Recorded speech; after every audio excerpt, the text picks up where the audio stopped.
গর্ভধারণের পর হঠাৎ কি আপনার সারাদিন ঘুম ঘুম লাগে? সকালে ঘুম থেকে উঠেও মনে হয় আপনার আরও একটু ঘুমানো দরকার? দুপুর হলেই শরীর নুয়ে পড়ছে? রাতে ঘুমানোর পরও শরীরের ক্লান্তি কোনোভাবেই কমছে না? তাহলে আপনি সঠিক জায়গাতেই এসেছেন। কারণ আজকের ভিডিওতে গর্ভাবস্থার এই অতিরিক্ত ঘুমের বিষয়টি নিয়েই বিস্তারিত আলোচনা করব। গর্ভাবস্থায় অতিরিক্ত ঘুম কি চিন্তার কারণ? গর্ভাবস্থায় একজন মায়ের যখন অতিরিক্ত ঘুমের সমস্যাটি হয়, তখন প্রথমেই তার মাথায় আসে, আমি কি অতিরিক্ত দুর্বল হয়ে যাচ্ছি? এত ঘুম পাওয়া কি স্বাভাবিক, নাকি এটা কোনো সমস্যার লক্ষণ? সত্যি বলতে গর্ভাবস্থায় অতিরিক্ত ঘুম কোনো চিন্তার বিষয় না। গর্ভাবস্থার প্রথম দিকে অতিরিক্ত ঘুম পাওয়া খুবই সাধারণ একটি বিষয়। তবে হ্যাঁ, যদি শরীরে পুষ্টির ঘাটতি থাকে এবং সেই কারণে শরীর দুর্বল হয়ে যায়, তাহলে অবশ্যই তা গুরুত্বের সাথে দেখতে হবে। অতিরিক্ত ঘুম হওয়ার কারণ কি? ১ নাম্বার, হরমোনের পরিবর্তন। গর্ভধারণের পর মায়ের শরীরে বিভিন্ন হরমোনের মাত্রা দ্রুত পরিবর্তিত হতে থাকে। এর মধ্যে প্রজেস্টেরন হরমোন অন্যতম। এই হরমোন শরীরকে গর্ভধারণ বজায় রাখতে সাহায্য করে। একই সঙ্গে এটি শরীরে এক ধরনের ঘুম ঘুম ও অলস অনুভূতি সৃষ্টি করে।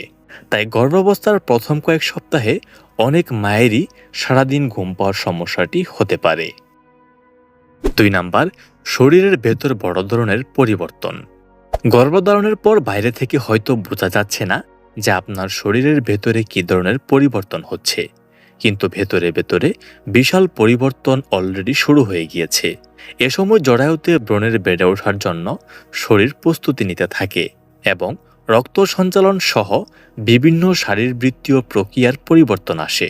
অর্থাৎ শরীর ভেতর থেকে নতুন একটি জীবনকে বড় করার জন্য সারাক্ষণ কাজ করতে শুরু করে দিয়েছে। ফলে অল্প কাজ করলেও শরীর ক্লান্ত লাগতে পারে এবং বেশি বিশ্রামের প্রয়োজন হতে পারে। ৩ নাম্বার, রক্তচাপ বা প্রেশার কমে যাওয়া।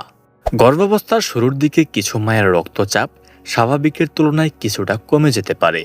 এর ফলে দুর্বল লাগা, মাথা ঝিমঝিম করা বা ঘুম ঘুম ভাব হতে পারে।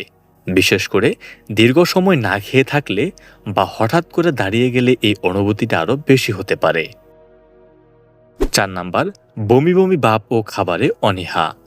গর্ভাবস্থার প্রথম দিকে অনেক মায়ের বমি বমি ভাব, বমি কিংবা খাবারের প্রতি অনীহা দেখা দিতে পারে। ফলে পর্যাপ্ত খাবার ও পানি না খেলে শরীর দুর্বল হয়ে যায়। আর শরীর দুর্বল হলে ঘুম ও ক্লান্ত আরও বেশি অনুভূত হয়। তাই অল্প অল্প করে বারবার খাবার খাওয়ার চেষ্টা করুন এবং পর্যাপ্ত পরিমাণ পানি পান করুন। আপনার সোনামণির জন্য যদি নরম, আরামদায়ক আর সুন্দর একটি নকশিকাঁথা খুঁজে থাকেন, তাহলে বেস্ট অপশন আমরাই। কারণ আমরাই দিচ্ছি ভালোবাসার ছোঁয়ায় তৈরি কোমল কাপড় আর আকর্ষণীয় ডিজাইনের নকশিকাঁথাগুলো মাত্র ২০০ টাকায়, যা নবজাতক থেকে ছোট শিশু সবার জন্য উপযোগী। তাই অর্ডার করতে এখনই ইনবক্স করুন অথবা স্ক্রিনে দেওয়া নাম্বারে যোগাযোগ করুন। ৫ নাম্বার, শরীরে অতিরিক্ত শক্তির প্রয়োজন হওয়া। গর্ভাবস্থার শুরু থেকেই মায়ের শরীরকে ব্রণের বিকাশের জন্য অতিরিক্ত কাজ করতে হয়। তাই আগের মতো একই পরিমাণ কাজ করলেও এখন একটু বেশি ক্লান্ত লাগতে পারে। এটা অনেকটা এমন যে আপনার শরীর একই সঙ্গে নিজের প্রয়োজন মেটাচ্ছে এবং গর্ভের শিশু বেড়ে ওঠার জন্য কাজ করে যাচ্ছে। বেশি ঘুম পেলে কি করবেন? যদি অতিরিক্ত ঘুম পাই, তাহলে শরীর যখন বিশ্রাম নিতে চাইবে তখন সম্ভব হলে বিশ্রাম নিন।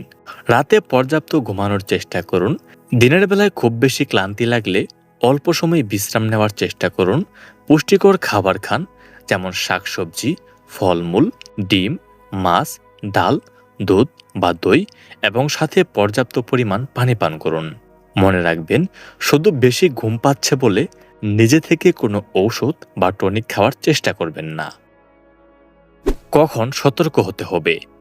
গর্ভাবস্থার প্রথম দিকে ঘুম ও ক্লান্তি সাধারণ হলেও যদি ক্লান্তি অস্বাভাবিক মাত্রায় হয় এবং দৈনন্দিন কাজ করতে সমস্যা হয় অথবা এর সঙ্গে অতিরিক্ত দুর্বলতা, শ্বাসকষ্ট, মাথা ঘোরা, বুক ধড়ফড় করা, অজ্ঞান হয়ে যাওয়ার মতো অনুভূতি কিংবা অতিরিক্ত রক্তপাত হয়, তাহলে অবশ্যই চিকিৎসকের পরামর্শ নিতে হবে।